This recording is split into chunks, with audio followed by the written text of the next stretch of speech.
கொடுத்து அற்புதமா இந்த இறை சற்சங்கம், இறை உரை, யுகமாற்றத்திற்கான ஒரு தளம் அமைச்சு கொடுத்துருக்கீங்க. நீங்க ஒவ்வொரு இடங்கள்ல உள்ள மாந்தர்களை பார்த்து அவங்களுக்குள்ள இருக்கக்கூடிய வேற்று நிலைகள், அதாவது எல்லாமே கடவுளோட அவதார நிலைகள்லாம். நம்ம எல்லாருமேவும் இறைவனோட தன்மை நமக்குள்ள இருக்கு அப்படிங்கிறது உங்களுக்கு தெரியும். நமக்குள்ளதான் இறைவன் இருக்காரு அப்படிங்கிறது தெரியும். நமக்குள்ளதான் தெய்வீக ஆற்றல் இருக்கு அப்படிங்கிறது நமக்கு தெரியும்.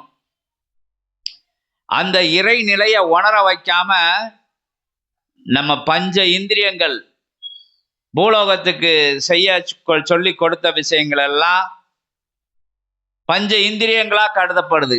அதை வச்சு நல்ல விஷயங்கள் பார்க்கலாம், கரங்களை வச்சு நல்ல விஷயங்கள் மெய்ய வச்சு செய்யலாம், எல்லாம் நல்ல வார்த்தைகள் உதிக்கலாம், நல்ல விஷயங்களை கேட்கலாம், நல்ல விஷயங்களை பார்த்து நல்ல விஷயங்களை கேட்டு நல்ல விஷயங்களை சொல்லி பிரபஞ்சத்துக்கு நல்ல புண்ணிய நிலைகளை செய்யலாம்.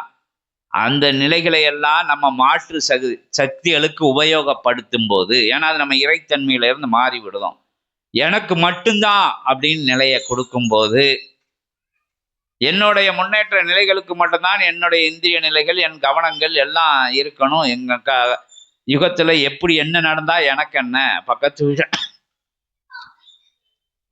என்ன நடந்தா என்ன, எதிர் வீட்டுல என்ன நடந்தா என்ன, யாருக்கு என்ன நடந்தா எனக்கு என்ன அப்படிங்கிற நிலைகளை நம்ம பயணப்படும் போது, அங்க உனக்கு எதுக்காண்டி கொடுக்கப்பட்ட விஷயங்களோ அதை கொஞ்சம் கொஞ்சமா இறை கையகப்படுத்தும். ஏன்னா நீ வட்டி கட்டவில்லை, அதற்குண்டான நிலைகளை கொடுக்கவில்லை. சரி, வட்டியாச்சும் கொடுக்காம போயிரு. வட்டின்னா அதிக அளவு புண்ணியம் செய்யுது. இல்லாட்ட முதலையாச்சும் கொடுத்துட்டு போ. வந்ததுக்கு ஏதாச்சும் நல்ல வார்த்தைகள் சொல்லு, எதையாச்சும் சொல்லு, நற்காரியங்கள் சொல்லு, இல்லாட்டி யாருக்காச்சும் துன்ப நிலைகளை விளைவிக்காத அப்படின்னு சொல்லக்கூடிய விஷயங்கள். அப்போ நீ பிரபஞ்சத்தோட பயணிக்கன்னு அர்த்தம். வேற்று மாற்று நிலைகள் செய்யும் போது நீ பிரபஞ்சத்துல இருந்து திருடி சாப்பிடுதேன்னு அர்த்தம். எத்தனை நாளைக்கு திருடி சாப்பிட முடியும்? தான் மாறி மாறி சொல்லப்படுது. அப்போ திருடப்பட்ட விஷயங்கள் திருப்பி பண்ணிடுவாங்கல்ல. என்ன பண்ணுவாங்க? என்னெல்லாம் பண்ணுவாங்க இகலோகத்துல. அப்போ இறை லோகத்துல என்ன நடக்கும்? அது ஜென்மம் கடந்தாலும் விடமாட்டாங்க. அதனால தான் நம்ம செஞ்சதுக்கு செஞ்சுக்கிட்டு இருக்காங்க. நல்ல விஷயங்கள் செய்யல மகிழ்ச்சியும், தீய விஷயங்கள் செய்தும் நிம்மதியின்மையும் எல்லா இடங்கள்லையும் நிகழுது. அதுக்கெல்லாம் ஏற்ற இறக்கங்கள்லாம் கிடையாது, அவன் இவன்லாம் கிடையாது. அங்கெல்லாம் எந்த ரெக்கமெண்டேஷன், எந்த லஞ்ச நிலைகளையும் அங்க கொடுக்க முடியாது. பிரபஞ்சம் எதுக்கும் மயங்காது. அப்படி நடந்து இப்படி நடந்து, அப்படி நடிச்சு இப்படி நடிச்சு, அதை காட்டி நடிச்சு இதை காட்டி நடிச்சு, என்னத்தை காட்டி நடிச்சினாலும் எல்லாம் நான் கொடுத்தது ஏன்ட்டையா கேட்க, ஏன்ட்டையா திருப்பி காமிக்க அப்படின்னு சொல்லிடும். நான் கொடுத்த விஷயத்தை வச்சு நீ என்னையே மயக்க பார்க்கியான்னு அது மயங்காது பிரபஞ்சம். அதான் இறைவன். அப்போ கொடுத்த நமக்குள்ள இருக்கிற இறைவனுக்கு மாற்றா நம்ம படும்போது இறைத்தன்மை நமக்குள்ள இருக்காது, இறையாண்மை நமக்குள்ள இருக்காது அப்படிங்கிற விஷயம் சொல்லி எல்லாருக்குள்ள இறைவனை தட்டி எழுப்பும்போது கடந்து வார் கடவுள் தெரிவார் அப்படின்னு எத்தனையோ விஷயங்கள் சொல்லப்படுது. உனக்குள்ளதான் எல்லாம் அப்படின்னு சொல்லப்படுது. எல்லா விஷயங்கள் நமக்குள்ள வச்சுக்கிட்டு நம்ம எங்க இருக்கும், அகதி பெருமான் அப்படியே சொன்னாரு, இருக்கும் இடத்தை விட்டு இல்லாத இடம் தேடி. இறைவன் உனக்குள்ள இருக்காரு. அவரை புரியாம நீ எங்க போனா என்ன, எங்க மாலை ஓட்டுட்டு போய் எங்க எத்தனை மலை ஏறி எத்தனை மலை இறங்கி எத்தனை புனித நதிகள்ல குளிச்சு செஞ்சாலும் உனக்குள்ள இருக்கக்கூடிய விஷயங்களை விட்டுட்டு நீ இகலோகத்துல எங்க தேனாலும் எந்த விஷயங்களும் கிடைக்காது. புண்ணிய நதி எல்லாமே உன தேகத்துக்குள்ளதான் ஓடிக்கிட்டு இருக்கு.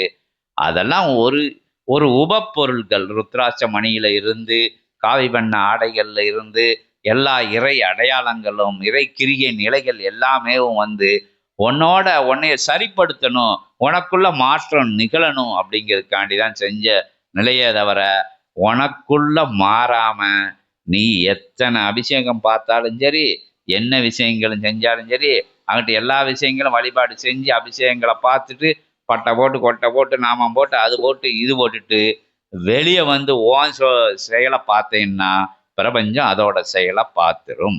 நீ உள்ள போகல இறைத்தன்மை இருக்கணும். இறைவனை வணங்கில அவங்க அனுக்கிரகங்கள் கொடுக்கத்தான் செய்யும். கிரிகையில இருந்து அந்த மணி ஓசைகள்ல இருந்து அந்த தளத்துல இருக்கக்கூடிய இறையாற்றல்கள் உங்களை ஆன்மாக்குள்ள புகுந்து அற்புதம் நிகழ்த்தத்தான் செய்யும். அதிகாலை அற்புதமான பிரம்ம முகூர்த்த நேரத்துல போய் அந்த இறை ஆலயங்களை வணங்கி நிற்கிற அங்கே வேற்றுமாற்று ஆற்றல்கள் உள்ள வர முடியாது. ஏன்னா இறை வந்து அருள் வளையம் மட்டும் நிற்கும். அந்த நேரத்தில் நீ திருந்திடணும்.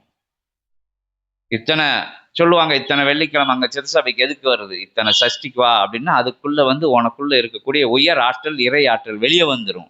உன்னுடைய பாவ நிலைகள்லாம் தள்ளி வைக்கப்படும், புண்ணிய நிலைகள்லாம் வந்து உயர்த்தி வைக்கப்படும். அவனுக்குள்ள நல்ல எண்ணம் வந்துடணும். 4 சஷ்டி 5 சஷ்டி இந்த பரிகாரங்கள் சொல்றாங்கல்ல, அதுக்குள்ள உனக்குள்ள உயர்வான சிந்தனை வந்துடணும். நீ எப்படியும் பிரபஞ்ச சபை யூடியூப் சேனலை பார்ப்ப, டெய்லி இந்த குரூப்ல இருந்துக்கிட்டு டெய்லி அன்னையர்கள் உழைக்கக்கூடிய அவ்வை உரைக்கக்கூடிய அற்புதமான சொற்பொழிவு நிலை ஆசிகளை எல்லாம் கேட்பைய. அப்போ வந்து ஒரு மனிதன் மகான் ஆகிறான்னு சொல்லுவாங்கல்ல, அது மாதிரி ஒரு மனிதன் மகானாகி புனிதனாகி சித்தனாகி சிவமா கூட ஆயிடலாங்காரு 96 நாளுக்குள்ள அகத்தி பெருமானு. ஆனால் உயர் சரணாகதி இருக்கணும். ஒரே நாளில் ஒரு சீடர் சரணடைஞ்ச சீடர் அப்புறம் வந்து காமிச்சாரு. அதே மாதிரி ஒரு நொடி பொழுதுல சரணடைஞ்சிடலாம். பல வருடங்கள் சித்த சபைக்கு வந்தாலும் சரி, ஆலய வழிபாடுகள் செஞ்சாலும் சரி, எந்த அடையாள நிலைகளை நீங்க தரிச்சிருந்தாலும் சரி, உங்களுக்குள்ள மாற்றம் வராம இறைத்தன்மையை உணர முடியாது. அதை சொல்லதுக்கு வந்தோம், சொல்லிட்டோம், சொல்லிக்கிட்டே இருப்போம். கேட்டா சொல்லுவோம், கேட்காட்டாலும் சொல்லுவோம். கேட்காம உறங்கினா கூட உறக்கத்துல கூட சத்தம், சித்த சபையோட ஆசி சத்தம் பக்கத்துல போற ட்ரெயின்ல போறவன்ட்டு இருந்து வரும், பக்கத்து சீட்ல இருந்து வரும், உங்க தெரு ஒளிப்பறைக்கில இருந்து வரும். எல்லா நிலைகள்ல இன்னும் வருங்காலங்கள்ல ஊடகங்கள்ல இருந்து உங்க வீட்டுக்குள்ள வந்து உங்க தூக்கத்தை கெடுத்து கூட சித்த சபையோட ஆசி நிலைகள் வெளியே வந்துகிட்டு இருக்கோம். மாறாம இருக்க மாட்டிய, மாறுங்கன்னு சொல்லுதோம். மாற இல்லைன்னா மாற்றியே காமிப்போம். அப்படிதான் சித்த சபையோட முழக்கம். திசையும் முழங்கும் அகத்திய நாமம். எங்கேயும் இறையாண்மை பரவி நிற்க, எங்கேயும் ஞானம், எல்லார்ட்டையும் ஞானம், எல்லார்ட்டையும் வந்து இறையாண்மைன்னா என்ன, இறைவன்னா யாரு, அவர் அன்பே வடிவானவர் அப்படிங்கிற ஒரே நிலையை மட்டும் பிடிச்சி அன்பை மட்டும் ஆயுதமா வச்சு சொல்லுவாங்கல்ல, நீ பாடியா பாடியா பாடு, ஒன்ஸ் மோர்னு கேட்டுக்கிட்டே இருப்பாங்களாம். ஒன்ஸ் மோர் அப்போ நம்ம பாட்டு நல்லா இருக்குன்னு படிச்சுக்கிட்டே இருக்கல. நீ சரியா பாடி, என்ன அவ்வளவு இஷ்டமா என் பாட்டுன்னு அப்படின்னா, இல்லை உன் பாட்டு மேலே அவசியம் இல்லை, நீ ஒழுங்கா பாடுற வரைக்கும் உன்னைய விட மாட்டோம் அப்படின்ன மாதிரி நாங்கள் உங்களை தேடி தேடி வந்துக்கிட்டே இருப்போம். எங்கே பார்த்தாலும் உங்கள் காதில் ஓதிக்கிட்டே இருப்போம். அப்படின்னா என்னைய ஒன்னா ரொம்ப பிடிச்சிருக்கா, என்னைய ஏன் எனக்கு வந்து ஓயாமல் ஆசையை போட்டு காமிக்கிய, உபதேசம் பண்ணுதியா, ஏன் எங்கள் தெருவில் வந்து ஓயாமல் கூட்டம் போடுறதுன்னா, நீங்கள் மாறாத வரைக்கும் நாங்கள் வந்துக்கிட்டே தான் இருப்போம். அது எங்கே இருந்தாலும் சரி சத்தம் கேட்டுக்கிட்டே இருக்கட்டும். நீங்கள் கேட்டாலும் நாங்கள் கேட்க முடிய சூழலை உருவாக்கி கொடுப்போம். ஏன் உன் சொந்தக்காரன் சொல்லிக்கிட்டு இருப்பான், உன் அண்ணன் தம்பி சொல்லிக்கிட்டு இருப்பான், உங்கள் உறவினர்கள் சொல்லிட்டு இருக்காயே அங்கே ஒரு சித்த சபை இருக்கு, நல்லா பேசுதாங்க, உயர்வான விஷயங்களை சொல்லுதாங்க, கேளும்மா. ஐயோ அந்த துன்பம் தாங்க முடியல, இவன் துன்பம் தாங்க முடியல, இன்னொரு வீட்டுக்கு போகணும். அங்கே இந்த ஆசை ஓடிக்கிட்டு இருக்கும், டிவியில் லைவாக நடந்துக்கிட்டு இருக்கோம். அங்கே என்ன வருங்காலங்களில் லைவாக நடக்கும், எல்லா விஷயங்கள் நிகழும். எங்கே போனாலும் இதை பேசுனீங்கன்னா எங்கே போவ, சந்து வந்தெல்லாம் விரட்டி அடிப்போம். நாங்கள் எங்கே போனாலும் சத்தங்க. எங்கே சரி அமெரிக்காவில் போகிறான், சொந்தக்காரன் வீட்டுக்கு போகிறான் அப்படின்னா, அமெரிக்காவில் இருந்து வந்திருக்கான், அவன் ரொம்ப வச்சிருப்பான் கொடுப்பான்ட்டு போனால் அவன் இதைத்தான் பார்த்துக்கிட்டு இருப்பான்.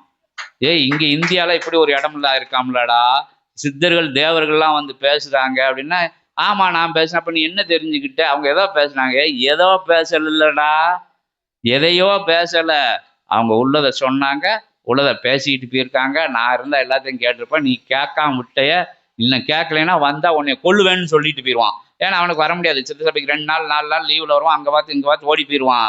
நீ அடுத்த வட்டம் வரையில க்ளீனாக வந்து நீ கேட்டு இருக்கணும், என்கிட்ட சொல்லணும், அங்கே போயிட்டு வா அப்படின்னு விரட்டி அடிச்சுட்டு போகலாம். இப்படி சூழல்கள்லாம் வரையில அவன் கோடீஸ்வரன், எல்லா விஷயங்களும் படித்தவன், எல்லா விஷயங்களும் தெரிஞ்சவன், எல்லா சித்தர்கள் வழிபாட்டு முறையெல்லாம் தெரிஞ்சவன், அவன் இங்கே இப்படி ஒரு இடம் இருக்கு, அதுக்கு மிஞ்சின இடம் இல்லைன்னு சொல்லிட்டு போறான அப்படின்னு நினைச்சு அப்பந்தான் லேசா புத்தி வரும். அதுக்கு பிறகு எப்படின்னு இங்கே வந்து ஆகணும். எப்படி சுத்தினாலும் எங்க சுத்தினாலும் பிரபஞ்ச மையம், சுழல் மையம், இறை அவதரித்த தலம், இறை நூல் அமர்ந்திருக்க தடம், நினைச்ச பொழுத இறைவனை தேவர்களை சித்தர்களை, ஏன் சித்தர்கள் தலைவன் அகத்திய பெருமான் தான் சுழல் மையத்தின் நாயகனா இருந்து சொல்லட்டி அடிக்கையில யுகம் மாறிடும். எந்த விஷயங்களும் அடிக்க அடிக்க அம்மியும் நகரும்னு சொல்லுவாங்க.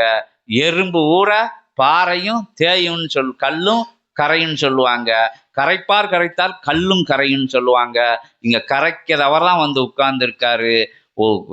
அதாவது யுக யுகமா பயணப்பட்டு வந்தவங்க சித்தர்கள் எல்லாம் அகத்திய பெருமான் தலைமையில எதுக்கும் அசராதவங்க. சிவபெருமான் எத்தனை விஷயங்களையும் கொடுத்தாலும், என்ன என்ன ஏற்ற இறக்கங்களையும் கொடுத்தாலும், அத்தனை விஷயங்களையும் சோதனைக்கு உட்பட்டு சிவநிலையில சிவனுக்கு இணையா உட்கார்ந்த சித்தர்கள் உட்கார்ந்த தலம் அது.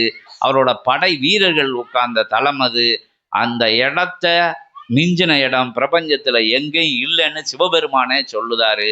சிவமே அவதரித்த சிவநூல் அமர்ந்த சிவ சூட்சமம் நடைபெறுகின்ற அற்புதமான தளத்துல இருந்தா நாங்க வந்திருக்கோம், வந்துகிட்டே இருப்போம். நீங்க வந்து அங்க வரத வரைக்கும் வருவோம். நீங்க வந்து இறை சபையோட கிளைச்சபைகள் அமைக்கிற வரைக்கும் வருவோம். உங்க இல்லங்கள்ல இல் சபையாகி அது கிளைச்சபையாக மலர்ந்து இங்கிருந்து பல கிளைச்சபைகளை உருவாக்குறதுக்கு தான் வந்து இவ்வளவு விஷயம் பண்ணிக்கிட்டு இருக்கோம். வேலை வெட்டி இல்லாம வரல, மயக்க நிலையில வர மாற்று வேற்றுன்னு முதல்ல சொன்னோம். அதுக்கு வரல, இதுக்கு வரல, அப்புறம் எதுக்கியா வந்தானா இதுக்கு தான் வந்திருக்கோம். மாத்திருவோம், மாத்தாம விடவே மாட்டோம்னு சித்தர்கள் அணிவகுத்து நிற்காங்க. இப்போ நாங்கள் 2 பேர் 3 பேர் 4 பேர் 5 பேர் 7 பேர் 8 பேர் 1 காரு 2 கார்ல எல்லாம் வந்துதான் நீங்க நினைச்சுக்கிட்டு இருக்கிய. எங்களுக்கு முன்னான கோடான கோடி கணங்கள் எல்லாம் இந்த எல்லையை வந்து சூழ்ந்துடுச்சு. என்ன அந்த கணம் இந்த கணம் ஒரு கணம் கூட ஆப்சண்ட் இல்லாம எல்லாம் வந்து ஆகும். நாங்க சச்சங்கம் போடுற இடத்துக்கு வந்து ஆகணும். அது இறைவனோட கட்டணை, சித்தர்கள் தலைவனான அகத்திய பெருமானோட கட்டணை. 9 கோடி சித்தர்களும் வராட்டாலும் அவங்களோட பிரதிநிதியை இங்க அனுப்பிச்சு வச்சிருவாங்க. அவங்களோட ஆன்மா வந்து இங்க நிற்கும், கண்காணிச்சுக்கிட்டு இருக்கோம். அவ்வளவு விஷயங்கள். யாரு சபையை பத்தி நல்லதா நினைக்காங்களோ உடனே ஆட்சி நிலையில் பக்கத்துல ஏகப்பட்ட கணங்கள் உட்கார்ந்துருக்கும். ஒவ்வொரு ஆட்களுக்கு பக்கத்துலயும் கோடான கோடி கணங்கள் இருக்கும். லேசா இப்படி கண்ணீர் விட்டுட்டா உடனே ஆசீர்வாதம் கொடுக்கறதுக்கு அத்தனை பேரும் காத்துக்கிட்டு இருப்பாங்க. வணங்கி நில்லுங்க, வாழ்த்து நில்லுங்க, உயர்வா பயணப்படுங்க, உயர்நிலை அடைவி அப்படின்னு சொல்லி உயர்வான சந்தர்ப்பத்தை ஏற்பி கொடுத்தவங்களுக்கு மீண்டு மீண்டு நன்றி தெரிவித்து கடைசியா நிறைவான உரையா, அது நிற்கின்ற உரையல்ல, நிறைவு பெறுகின்ற உரையில நிறையா கொடுக்கின்ற உரையா அகத்திய பெரும். நீங்க என்ன சொல்ற?